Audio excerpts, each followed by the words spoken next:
Hello and welcome to Pi International Education and to our e-learning class for IELTS on tips on concluding task 2.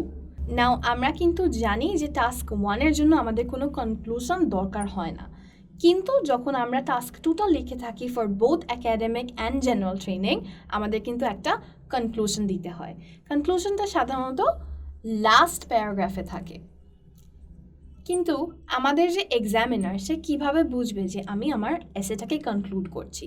So এই জন্য আমরা কিছু ওয়ার্ডস use করে থাকি যেটা দ্বারা বোঝা যায় যে আমাদের এসেটা এখন শেষ, আমরা এখন এটা কনক্লুড করব।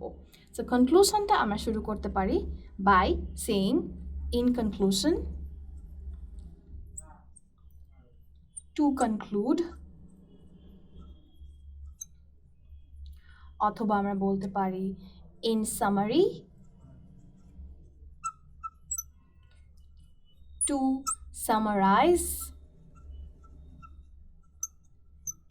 এবং এরকম আরও অনেক ওয়ার্ডস আছে যেগুলো দিয়ে আমরা আমাদের কনক্লুশনটা স্টার্ট করতে পারি, সো দ্যাট আমরা যখন এসেটা শেষ করব, সব কিছু যখন আমরা গুছায় লিখব, তখন আমাদের কনক্লুশনটা আরও বেশি স্ট্রাকচার থাকবে। এক্সামিনার যখন লাস্ট প্যারাগ্রাফে যাবে তখন সে যদি in conclusion, to conclude, in summary, to summarise বা এরকম ধরনের অন্য ওয়ার্ডসগুলো দেখে, তখন ইমিডিয়েটলি কিন্তু এক্সামিনার বুঝে যাবে যে আমাদের এসেটা এখন কনক্লুশনের দিকে যাচ্ছে।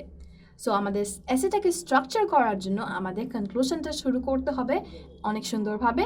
Thank you so much for watching the video. I hope আপনাদের এই কনক্লুশনের স্টার্ট করার আইডিয়াসগুলো অথবা টিপসগুলো আপনাদের কাছে হেল্পফুল লাগে, এবং আপনারা যখন আপনাদের IELTS টাস্ক 2টা করবেন একাডেমিক এবং জেনারেল ট্রেনিংয়ের জন্য, আপনারা অবশ্যই টাস্ক 2টার কনক্লুশনটা এরকম লিঙ্কিং ওয়ার্ডস দিয়ে স্টার্ট করার চেষ্টা করবেন।